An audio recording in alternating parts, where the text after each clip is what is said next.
Selamat pagi Bapak Ibu saudara-saudara sekalian. Kita berjumpa kembali di pagi ini dan kita memulai satu seri yang baru setelah menyelesaikan Katekismus Heidelberg. Ya, ini adalah satu seri yang kita memberi judul dalam bahasa Latin Meditatio Christi, yaitu perenungan Meditation on Christ, perenungan tentang Kristus ya. Saya masih belum final, saya ini akan berapa kali, mungkin 10 kali atau lebih, nanti kita pikirkan lagi ya. Dan ini adalah permulaan yang pertama, harap saudara juga bisa mengikuti dengan rutin. Di minggu ini kita hanya sekali saja, karena ya segera akan mulai di hari Kamis itu ada Global Convention seperti saudara tahu ya. Jadi Global Convention mulai hari saat tanggal 1, tanggal 2, tanggal 3, dan seterusnya. Jadi kita akan mengikuti acara itu.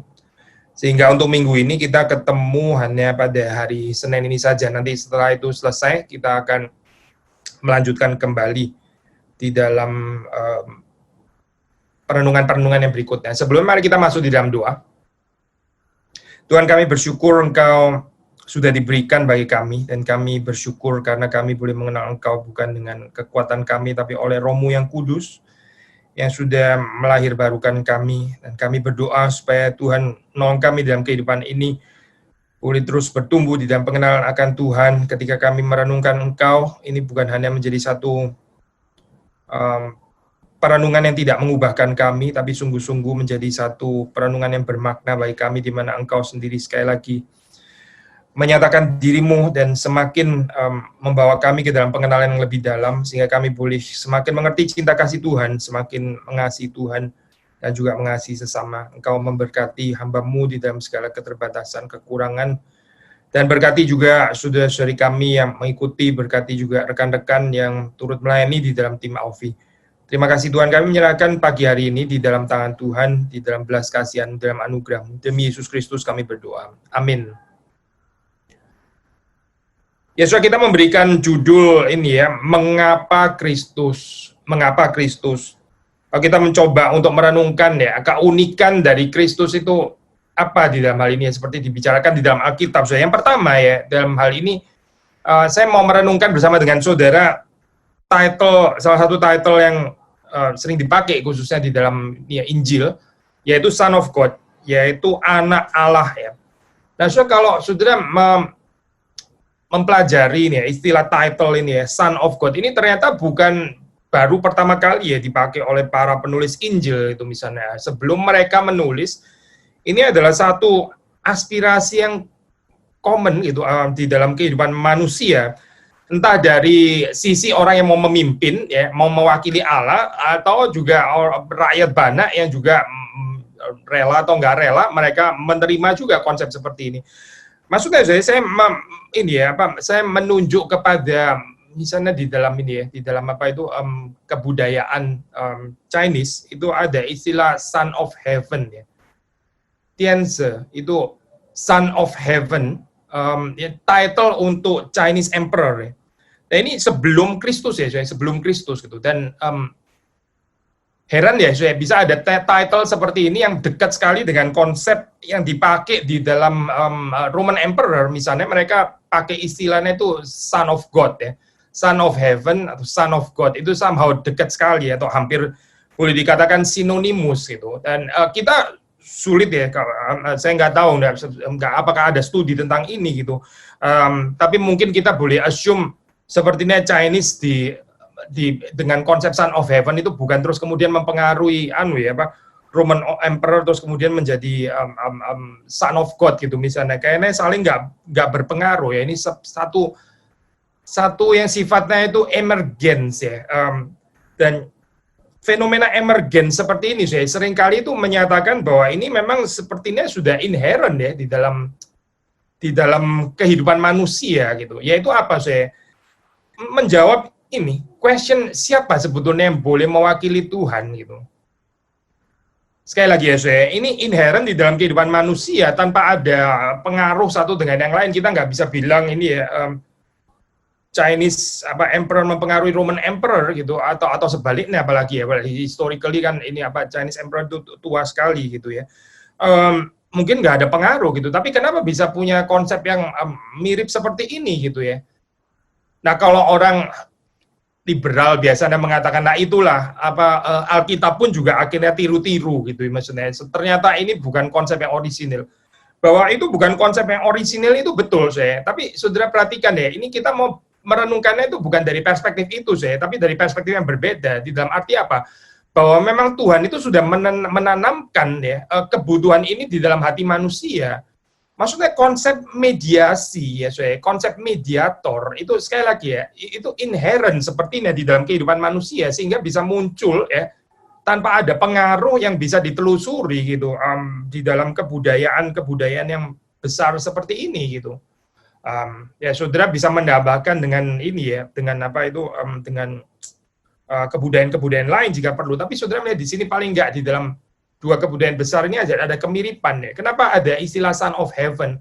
Kenapa ada istilah Son of God yang dipakai di dalam Roman Emperor? Lalu kemudian waktu Kristus datang, ya inilah saya pengumuman ya, dia menyatakan dirinya sebagai true Son of God ya, menjawab mediasi-mediasi yang didambakan oleh manusia itu.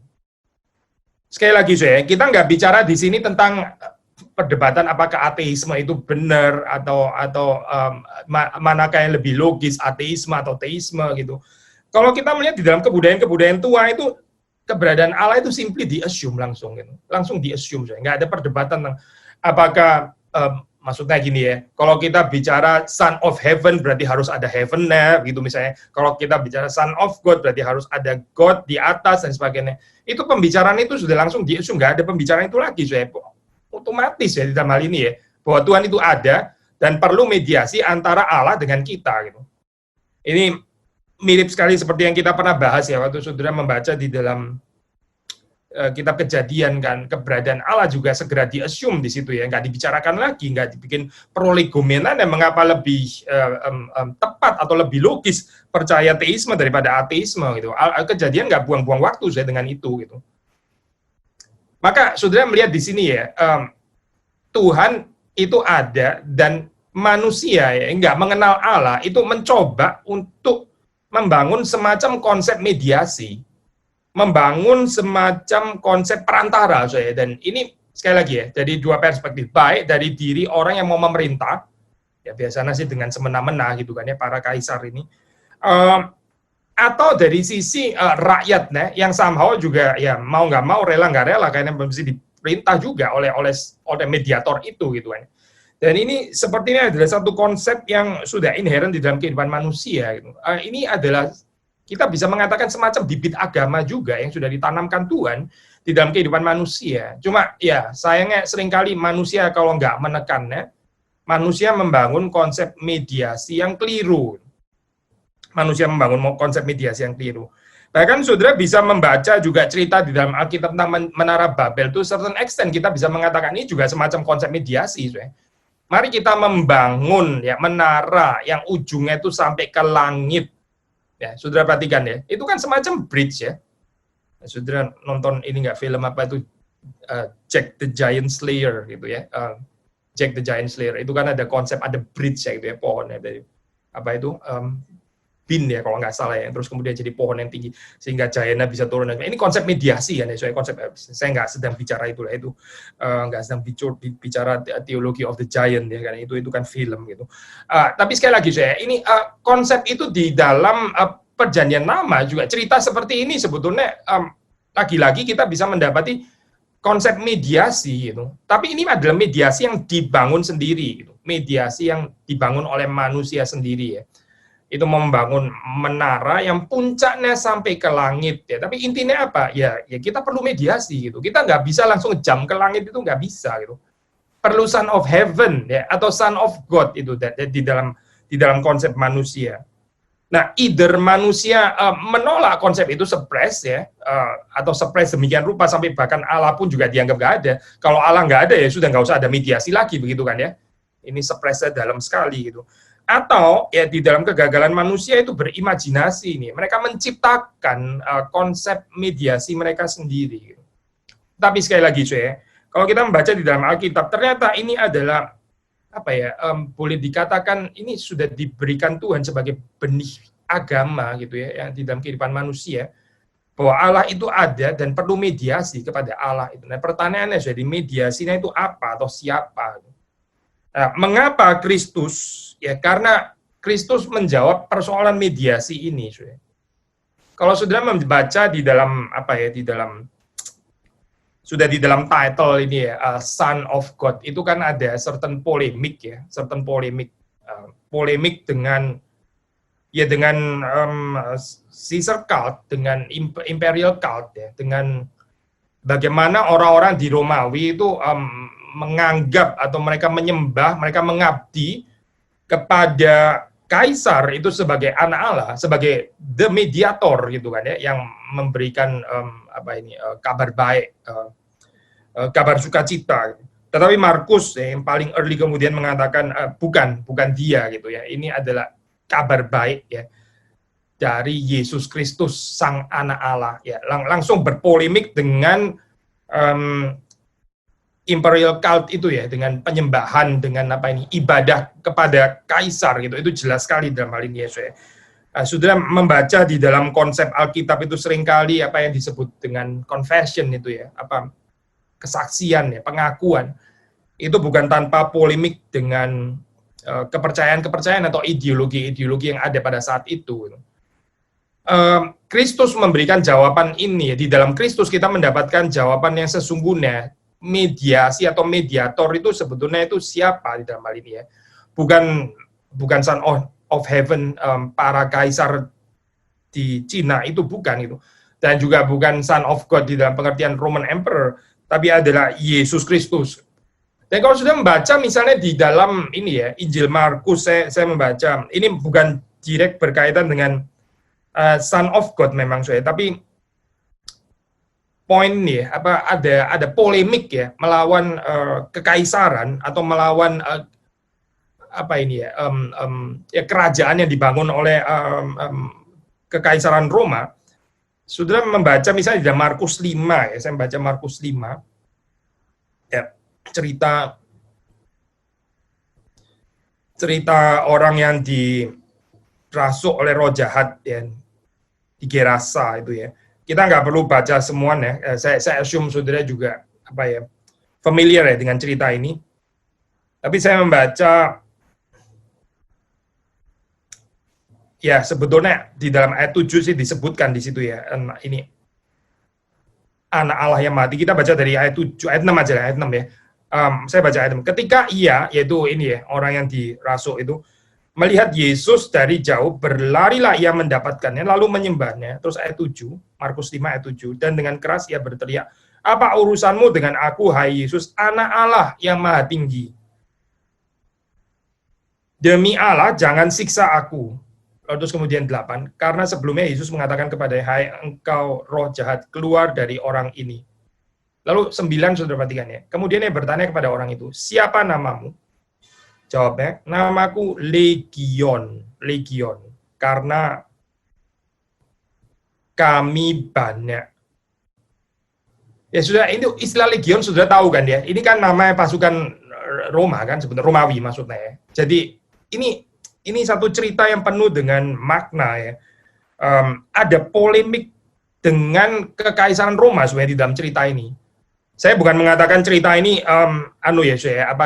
ini mah dongeng lah, ini sebetulnya cuma ciptaan daripada Markus, sebetulnya nggak benar-benar terjadi dan sebagainya. Saya nggak mau bicara ke sana gitu, nggak ada poinnya juga. Ini adalah cerita yang dicatat oleh Markus, tapi lebih daripada ya artinya itu lebih daripada sekedar ya ada orang ya nggak bisa dibilang sekedar juga ya dalam hal ini ya. Lebih daripada tanda kutip sekedar gitu ya, lebih daripada sekedar ini orang yang kerasukan terus kemudian diusir and that's it gitu ya. Tapi sudah melihat di dalam cerita ini Yesus itu di sini ya disebut ya, meskipun disebut itu oleh orang yang dirasuki ini ya, tapi ini satu sebutan yang tepat kan, bukan sebutan yang keliru gitu ya. Yesus anak Allah yang maha tinggi ya, Son of God. Nah apa artinya saya ini range of meanings ya itu apa gitu ya mengitari. Ternyata memang betul saya ada polemik ya dengan kekaisaran Roma. Di sini tiba-tiba muncul nama Legion. Ini bukan kebetulan saya. Legion ini berarti ada urusannya dengan pemerintahan Romawi gitu. Saudara mengerti maksudnya ya? Ini orang ini ya waktu dikatakan di sini dia itu dirasuk oleh legion ya. Ini menggambarkan ya daerah ini yang dikuasai oleh pemerintahan Romawi ya, kekaisaran Romawi dengan ideologinya dan sebagainya. Nah, Yesus waktu di sini hadir ya sebagai anak Allah yang maha tinggi ya, dia berperang melawan ini ya, Pak, ideologi palsu ini. Ideologi anak Allah yang palsu, yaitu yang dihadirkan melalui kekaisaran Roma. Nah, kalau sudah membaca di dalam ceritanya, terus kemudian kan ini roh-roh itu diusir, lalu terus kemudian ada sejumlah besar babi, ya ini bicara pada saat itu, ini kan unclean ya, unclean, jadi itu diusir ke sana. Setelah itu juga bahkan di dalam cerita itu babi-babi itu terus kemudian menerjunkan diri dari tepi jurang ke dalam danau dan mati lemas di dalamnya. Maksudnya poinnya apa saya di dalam hal ini? Poinnya adalah ini saya Pak, Yesus dengan Yesus sebagai anak Allah, dia datang ya, dia menghadirkan kerajaannya, ya, kerajaan Bapaknya, kerajaan Allah, dan dia menghentikan penguasaan ideologi-ideologi dunia seperti kekaisaran Roma itu, gitu, legion, diusir keluar, ya masuk kepada ini ya binatang yang unclean itu, terus kemudian akhirnya menerjunkan diri ke danau. Berarti tanah itu ya, tanah itu dibebaskan daripada penguasaan ideologi atau kerajaan dunia yang keliru. Tetapi sayangnya seperti saudara membaca di dalam cerita itu, Yesus marah ditolak. Nah inilah saudara yang sedih sekali, yang ironis. Yesus sang anak Allah, dia adalah anak Allah yang sejati, dia datang, ya dia mau menghadirkan kerajaannya yang bukan dengan tangan besi, gitu, bukan dengan kesemena-menaan, ya, bukan untuk memeras rakyat banyak, tapi celakanya manusia itu lebih suka dikuasai oleh ideologi yang salah. Gitu. Manusia lebih suka dikuasai oleh kaisar Roma. Manusia lebih suka dikuasai oleh kaisar dan raja-raja palsu di dalam kehidupannya, dan mereka menyembah kepada mereka, kepada dia. Gitu. Nah, ada benturan ya di sini itu. Memang nggak semua orang gitu ya. Kalau kita pinjam istilahnya di Yohanes, nggak semua orang itu bisa melihat kerajaan Allah. Nggak semua orang bisa masuk ke dalam kerajaan Allah. Gitu. Mereka yang dilahirbarukan oleh Roh Kudus ya, mereka melihat ya, keindahan daripada kerajaan Allah yang dihadirkan oleh Kristus ini. Dan kalau sudah membaca di dalam Injil Markus misalnya, saya percaya ini juga bukan exclusively Markus tapi di dalam Injil Markus karena kita bacanya ya perikop ini dari Markus gitu ya. Saudara melihat di sini title Son of God, Yesus sebagai Son of God, itu dia adalah agent yang paling utama ya dari God's Kingdom. Dia adalah yang menghadirkan ya kerajaan Allah ini. Dan ini adalah salah satu cerita ya, hadirnya kerajaan Allah. Sayang di dalam cerita ini ya, murid-muridnya sih menyaksikan memang, tapi dari cerita ini ya, dari orang-orang yang tinggal di Gerasa, ya hanya orang yang tadinya dirasuk ini saja gitu ya, yang akhirnya menerima, dia dibebaskan daripada ideologi dunia ini. Tetapi orang-orang yang lain ya, orang-orang yang bisnis dan sebagai orang yang orang-orang yang memang mencintai uang, yang suka punya ternak banyak dan sebagainya, mereka sedihnya mereka lebih suka ya lebih baik dikuasai oleh ideologi kaisar. Kaisar adalah anak Allah dengan legionnya, itu kayaknya lebih menyenangkan kita daripada si Yesus ini ya. Yang dia menghadirkan kerajaan Allah, tapi terus kemudian kita menderita kerugian. Ini bagian ini menarik, kalau kita tafsir terus ya, maksudnya kita gali lebih dalam, ada hal-hal indah yang kita bisa pelajari. Tapi kalau kita mau kaitkan dalam kehidupan kita sekarang ya, saudara mendapati hal yang sama gitu. Manusia itu nggak otomatis ya menerima Yesus Kristus itu sebagai Son of God. Dan istilah Son of God di sini ya, ini ada again ya, spectrum of meaning-nya itu ya, bukan cuma sekedar sebutan saja gitu ya, sebutan kalimat, kalau sebutan saja gitu ya, ya. Ini orang yang dirasuk ini pun juga mengatakan anak Allah yang maha tinggi gitu. Saudara mengerti saya mau ngomong apa gitu ya. Kalau kita cuma sampai di dalam level menyebut saja ya, iblis pun juga menyebut seperti itu saya. Ini waktu kita membicarakan tentang Yesus sebagai Son of God, itu harusnya lebih daripada sekedar menyebut ya, lebih daripada sekedar menyebut, tapi kita mengenal artinya itu apa gitu sebetulnya. Pengenalan kita apa tentang Yesus sebagai Son of God. Ini adalah satu peperangan, peperangan worldview, peperangan ideologi melawan Son of God yang palsu. Melawan Sons of God yang palsu yang ada di dalam dunia ini yang berusaha memerintah kehidupan manusia. Mungkin istilah yang dipakai sekarang bukan lagi Sons of God gitu ya, bukan lagi istilah anak Allah, tapi kita mesti bisa tajam membaca ideologi-ideologi apa yang berusaha merampas kebebasan, merasuk ya kehidupan manusia sehingga dia nggak bisa menikmati kebebasan. Hidupnya itu jadi mirip seperti orang yang dirasuk akhirnya. Nah, ini saya beberapa waktu lalu mungkin saudara juga ini ya ada satu seri yang menarik saya ini dari Netflix ya, Social Dilemma ya sudah ini di situ menggambarkan ya saudara mungkin juga sudah menonton ya ini satu dokumenter yang baik di situ menggambarkan bagaimana manusia itu ya kalau mau pakai istilah yang kita pakai hari ini ya sama dirasuk oleh ya artificial intelligence yang sebetulnya entah kita sadar atau nggak sadar, mungkin sadar juga, tapi sadar juga rela juga ya, sama mirip sekali sudah ceritanya dengan zaman dulu ya. Orang juga sadar kalau itu kaisar berkuasa, tapi mungkin sebagian orang juga rela juga gitu ya, atau ya mau nggak mau lah kita tunduk juga gitu, dikuasai ini ya, di dalam dunia medsos yang kita pakai gitu, kita sedang mereka ini sangat tahu ya bagaimana cara kerja psikologi manusia ya, otak kita dan sebagainya sehingga mereka menyodorkan tayangan-tayangan yang kita again entah sadar entah tidak sadar gitu ya, mungkin again juga sadar sebetulnya, tapi kita sebetulnya sudah diperbudak gitu. Saya bukan berarti kita ini ya jangan pakai gadget sama sekali, saya sendiri juga pakai, saya juga pakai. Tapi dokumenter itu mengingatkan kita bahwa ya sampai sekarang pun juga ada banyak hal yang menguasai kehidupan kita yang kita kalau kita nggak hati-hati, kita juga bersembah sujud kepadanya gitu.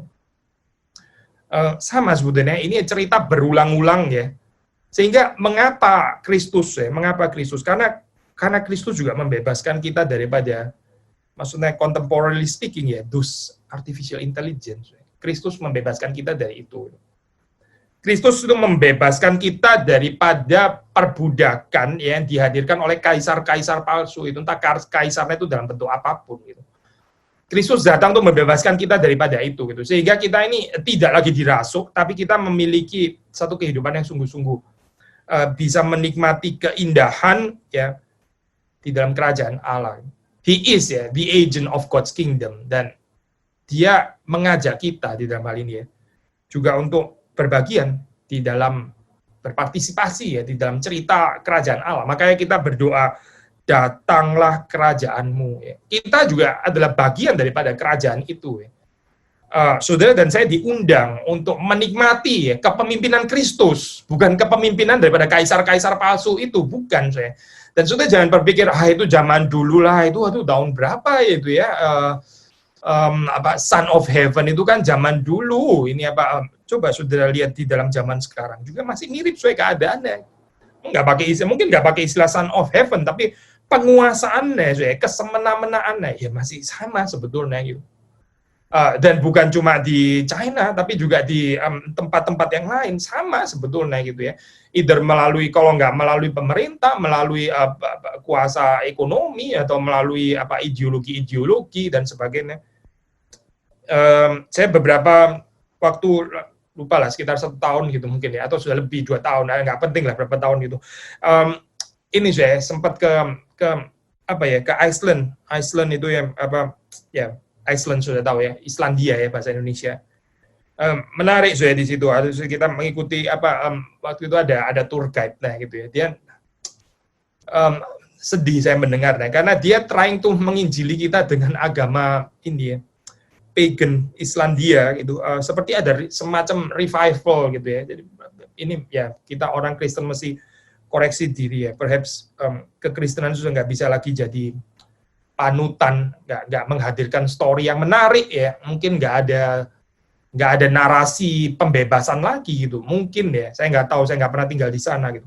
Tapi terus kemudian terjadi ya ini kebangunan daripada dewa-dewa zaman dulu gitu ya. Untuk kita itu adalah Ya, saudara tahu kan itu troll dan sebagainya kalau cerita ya ini troll apa ini Odin, Thor dan sebagainya, Loki, ya saudara tahu lah cerita-cerita itu di film kan banyak gitu ya. Tapi mereka itu menghidupin ya, mereka ya mencoba untuk menghidupkan agama itu kembali. Mereka percaya sebelum dulu kekristenan masuk itu sudah ada kepercayaan itu. Nah ini sedih sekali ya, Pak. Kekristenan itu datang membebaskan mereka daripada story-story itu, tapi ya ini bicara tentang post-Christian era ya, mungkin sudah nggak menggigit lagi gitu. Ini narasi kerajaan Allah yang dihadirkan oleh orang-orang Kristen ya, sehingga terus kemudian ya apa ini? Mereka mencari alternatif-alternatif yang lain. Saudara jangan pikir ya kita di Indonesia lah, kita ini orang Indonesia, kita masih sangat religius. Ya kita bersyukur saya ini berkat Tuhan, tapi saudara jangan pikir ya kita akan gini selama-lamanya, kita nggak bakal lah masuk ke apa ini ya post apa religious country gitu misalnya ya, nggak ada yang tahu saya. Tapi kalau kita sebagai orang Kristen gagal menghadirkan narasi kerajaan Allah, ya ini saya orang akan mencari alternatif-alternatif yang lain sama saja gitu. Karena apa saya? Ya karena ini jadi Christless Christianity. Christless Christianity, needless to say itu pasti bukan Christianity ya, itu bukan kekristenan pasti. Mana bisa kekristenan kok Christless itu. Tapi ini bukan tidak mungkin terjadi, saya. Yaitu kapan? Ya ini, waktu kita nggak sadar bahwa Yesus itu adalah anak Allah, dia son of God, dan dia menghadirkan kerajaan Allah, dan dia mengundang kita untuk menghidupi narasi kerajaan Allah itu. Tapi kita lebih suka seperti orang-orang di Gerasa ini yang punya babi ya. Mereka lebih suka enggak. Kita ideologinya kayaknya lebih cocok dengan Roman Emperor. Kita nggak apa-apa bilang dia son of God, nggak ada persoalan. Yang penting babi kita banyak gitu ya. Yang penting kita ini apa berkelimpahan secara uang dan sebagainya. Hidup di bawah ideologi pagan nggak apa-apa juga gitu ya. Nah inilah yang menjadi persoalan saya di dalam kekristenan juga. Kalau kita nggak berhati-hati ya, kita jadi nggak sadar saya ini mengapa Kristus ya, mengapa Kristus.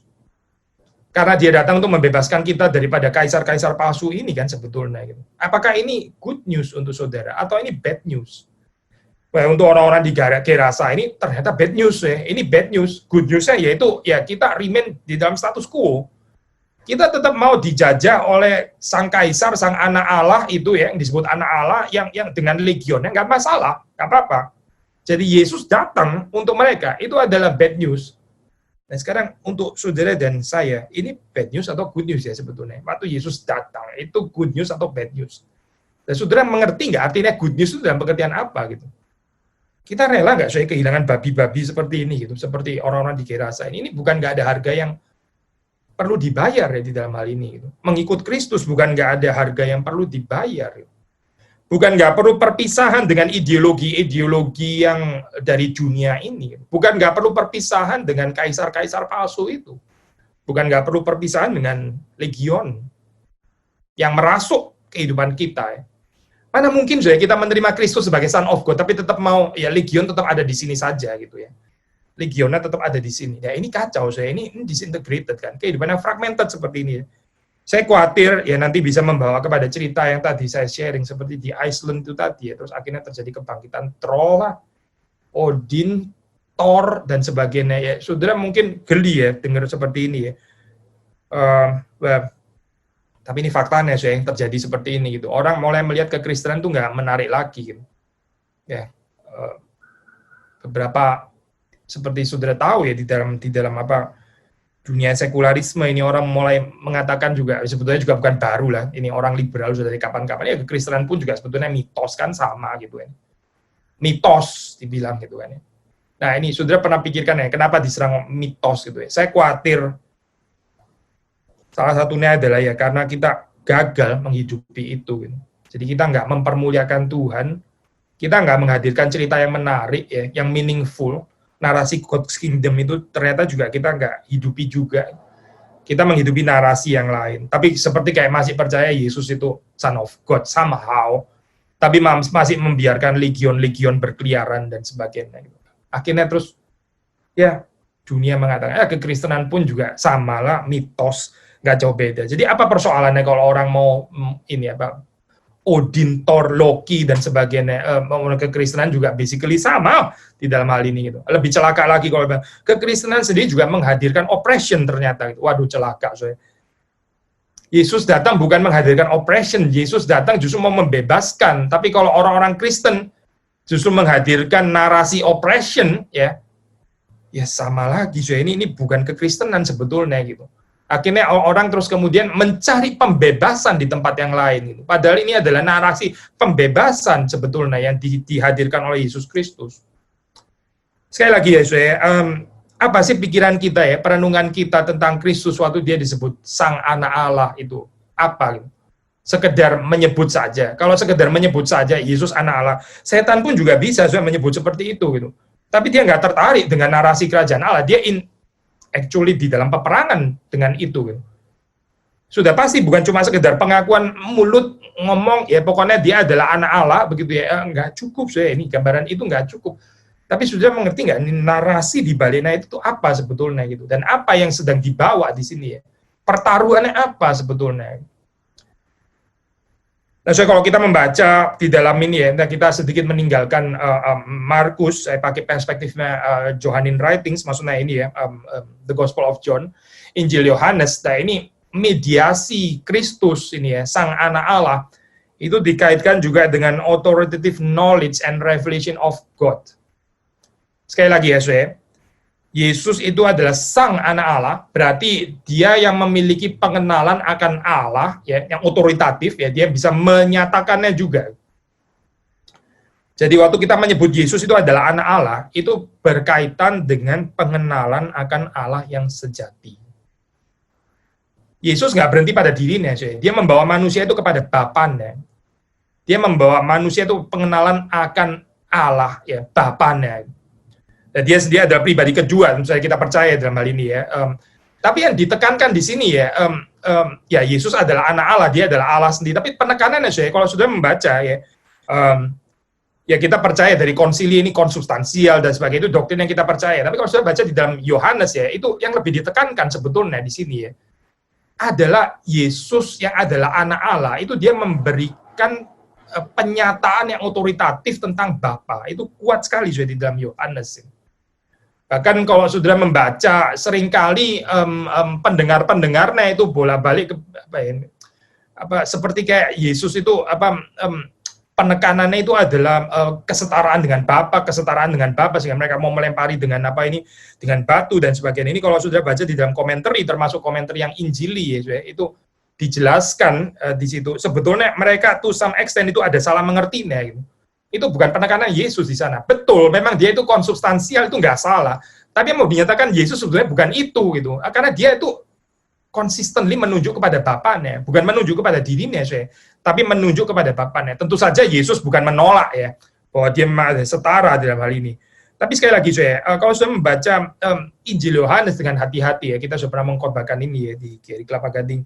Sudah akan mendapati bahwa ini concernnya sebetulnya adalah bagaimana membawa manusia itu mengenal Allah yang sejati, tapi bukan tanpa Kristus.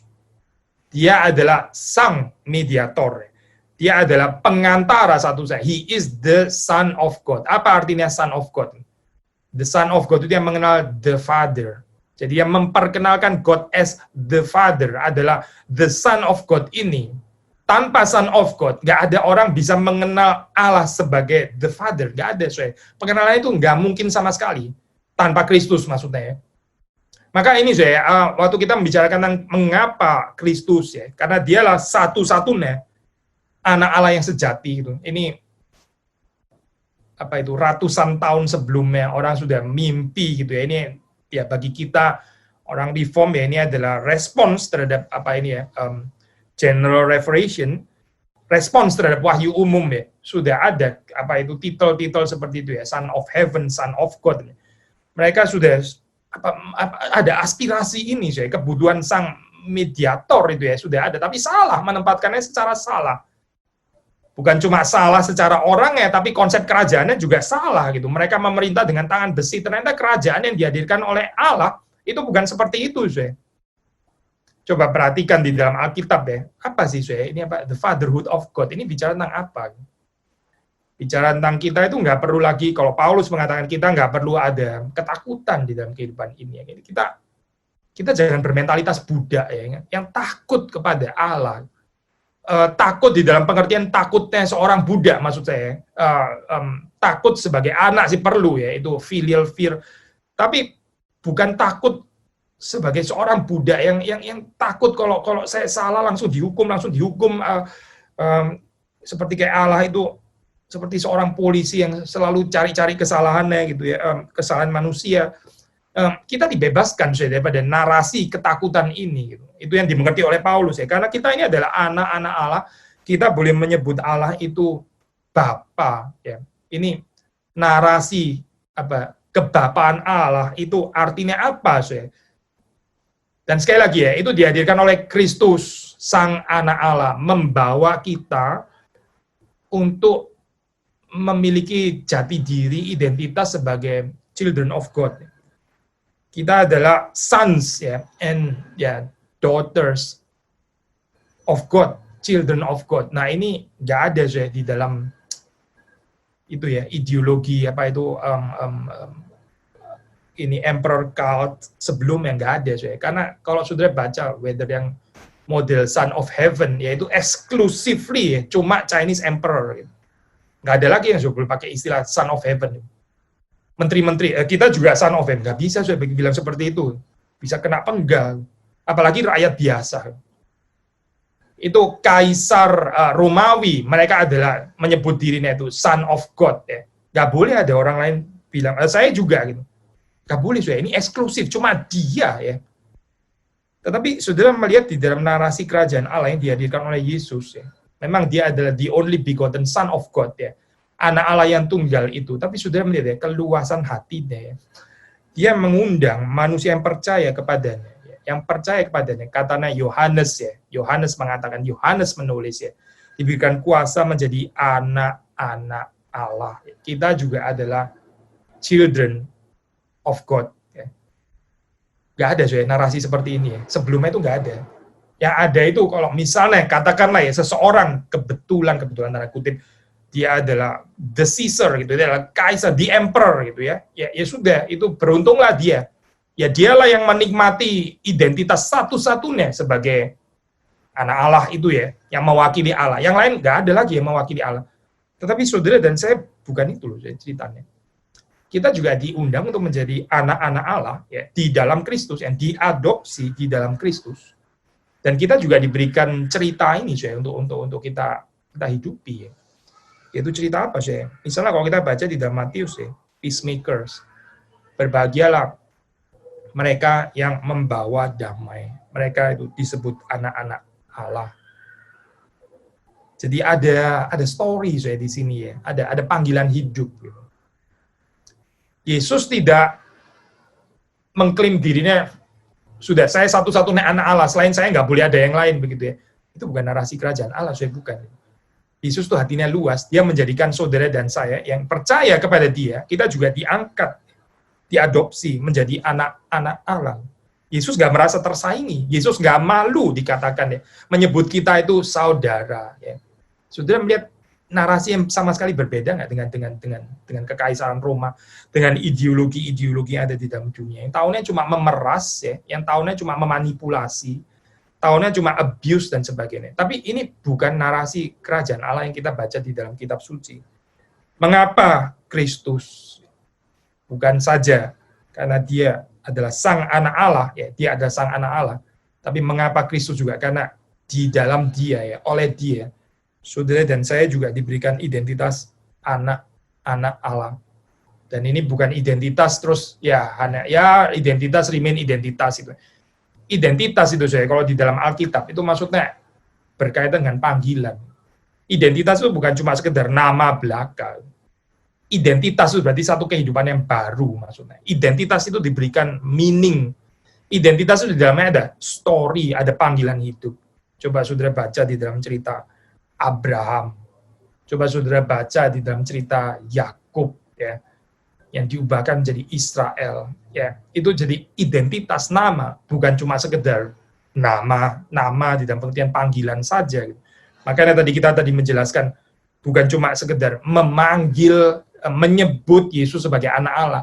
Karena kalau cuma sampai di situ saja, ya setan pun bisa melakukan itu, saya. Tapi harusnya lebih daripada itu, gitu ya. Ini ada narasinya ya, ada panggilan hidup, ada cerita hidup yang saudara dan saya itu diundang untuk masuk ke dalamnya. Dan waktu kita masuk ke dalamnya, kita juga bukan mempertahankan bagi diri kita sendiri. Nah, itu bukan, ini lebih mirip ideologi kaisar dunia gitu kan. Kita juga membawa damai, mendamaikan orang dengan Allah. Sehingga seperti Kristus ya, kita nggak eksklusif ya. Kita juga mengundang orang-orang yang lain itu menjadi anak-anak Allah di dalam Yesus Kristus ya, oleh Yesus Kristus. Kiranya ini boleh menjadi narasi kehidupan kita, kiranya ini boleh menjadi satu pengenalan yang sungguh-sungguh kita hidupi ya di tengah-tengah ketidaksempurnaan kita. Kiranya Tuhan memberkati saudara-saudari sekalian.